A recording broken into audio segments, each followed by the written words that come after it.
Did you get a 3% raise last year? Maybe 4% because they really liked your performance? If so, congratulations. You've effectively stood perfectly still. With inflation where it is, your purchasing power didn't move an inch, but your workload did. You've become indispensable. You're solving the fires. You're the go to person, and you're keeping the entire department functional. And that is exactly why you won't be promoted. You think you're building a career, but you've actually built a high performance cage. Today, I'm going to show you why being too good at your job is the single most expensive financial trap of your professional life, and how to break out of it before you lose another decade of compounding. Here's how it actually works mechanically, not philosophically. You're good at your job. That means you are reliable.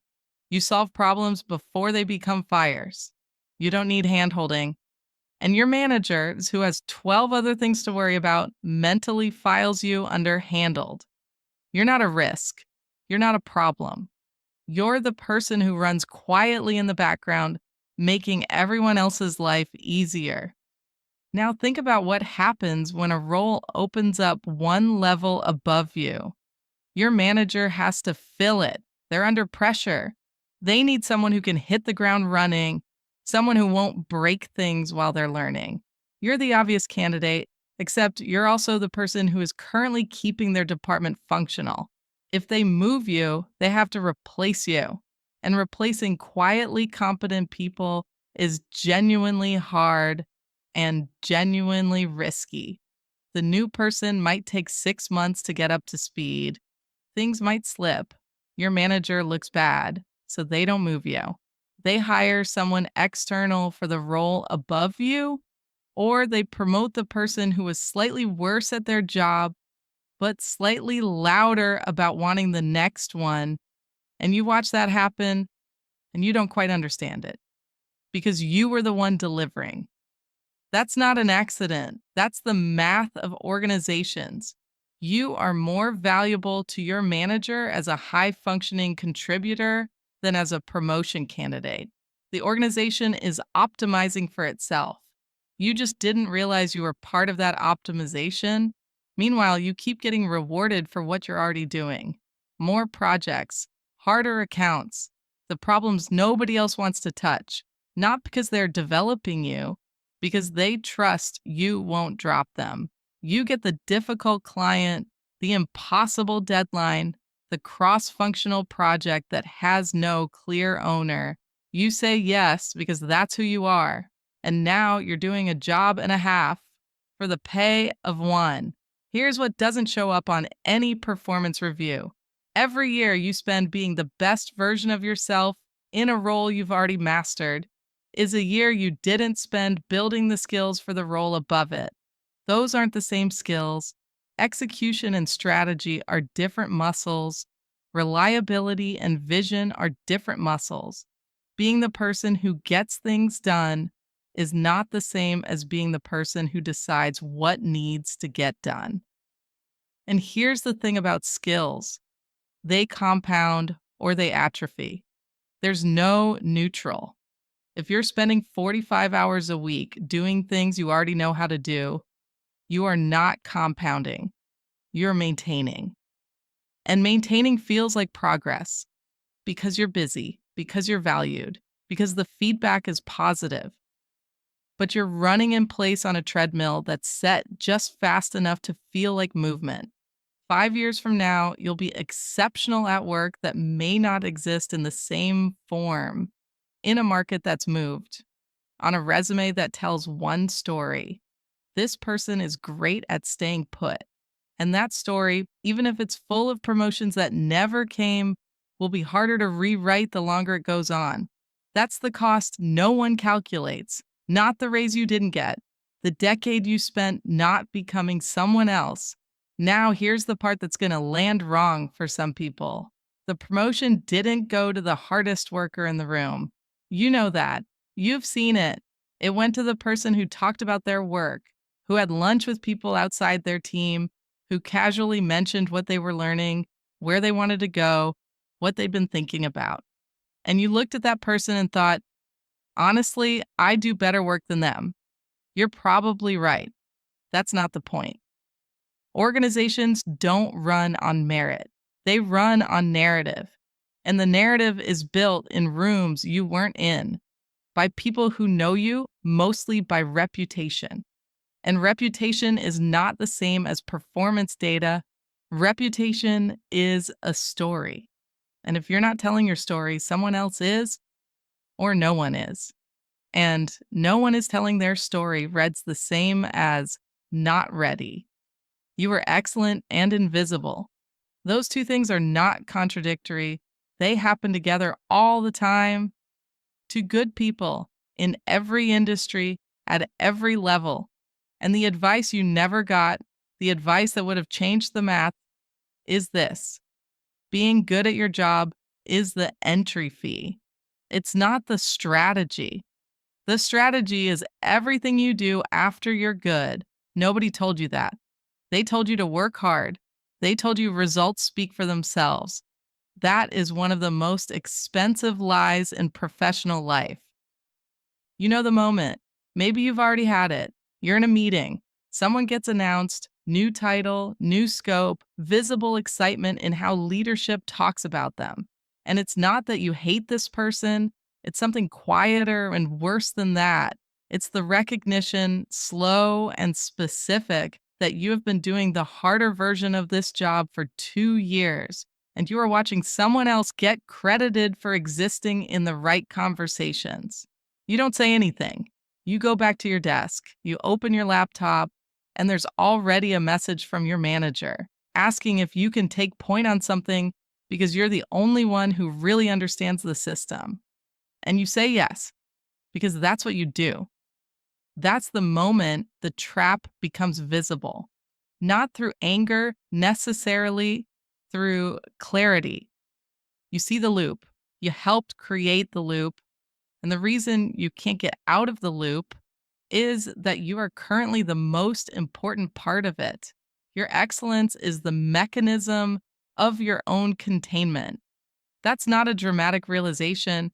It doesn't come with music. It just sits there, quiet and specific, like finally seeing a thing that was always there. Here's why smart people don't leave the trap, even after they see it, because leaving it costs something real in the short term. It means becoming less good at what you currently do in order to get better at what you want to do next. It means putting yourself in situations where you don't already have the answers. That's uncomfortable, genuinely uncomfortable, not in an abstract way, in the way of being the person in the room who doesn't know things, after years of being the person who always does. There's also something psychological happening that doesn't get talked about enough. Being excellent is an identity. When you strip away the job title, when you strip away the projects and the recognition, what you're left with is this: you're the person who figures things out, who can be counted on, who doesn't fail publicly. And trying new things is exactly the kind of situation where you might fail publicly, so you don't try. You stay in the zone where competence is guaranteed, and underneath that is money. Because if you try to move into strategy or management or a different function, your immediate output probably drops. The new stuff takes time. And in a world where rent is a number and your salary is a different number, and those two numbers need to stay in a specific relationship, risk taking feels irresponsible. So you optimize for stability. You optimize for the sure thing. And the sure thing is you're great at what you already do. The trap is self reinforcing. That's why people with above average intelligence and genuine capability stay in it for years. It's not stubbornness, it's not laziness, it's that every rational short term decision leads to the same long term outcome. You get better at a job that doesn't lead anywhere, and you get more of that job every year. And eventually, the gap between where you are and where you want it to be is wide enough that closing it feels impossible. So, what actually works? Not a checklist, not 5 habits of successful people. A reframe. Stop thinking about your career as a performance review. Start thinking about it as a portfolio. A performance review is about being excellent at what you currently do. A portfolio is about what you've built, what you've learned, what you've moved through, and whether that collection of things makes you dangerous in a new context. The people who escape the trap don't escape by working harder. They escape by deliberately making themselves bad at something. They take on the project that's outside their zone. They volunteer for the thing no one understands yet. They have the uncomfortable conversation with their manager about what they actually want, not what they've been delivering, what they want. And they do it before they're frustrated, before it becomes a grievance, while it can still be a plan. Visibility is not the same as self promotion. Visibility is making sure the people who make decisions about your career know what you're working on and where you're headed. That means having direct conversations about your goals, not waiting for a performance review because by then the decisions are already made. It means building relationships one level above where you are, not because those people can give you something right now, but because you want to exist in their peripheral vision before there's a reason to. The financial piece is this: the longer you stay in the same band, the more you are leaking compounding time on your income. A jump in salary of $20,000 now is not $20,000. It's $20,000 a year, compounded by every raise that comes after it, which is calculated off the new baseline. People obsess about their savings rate and invest in their 401k and forget that their salary is the most powerful financial lever they have. Getting paid more is not a vanity metric. It's a financial decision with 30-year consequences. And you cannot get paid more by being quietly excellent at what you already do. You get paid more by being visibly developing towards something that costs more. So here's where this lands. You've been playing the game. You've been playing it well. You followed the rules you were given, and the rules were real, but they were the wrong rules for the level you want to reach. The question is not whether you're good enough. You're good enough. That's not the variable.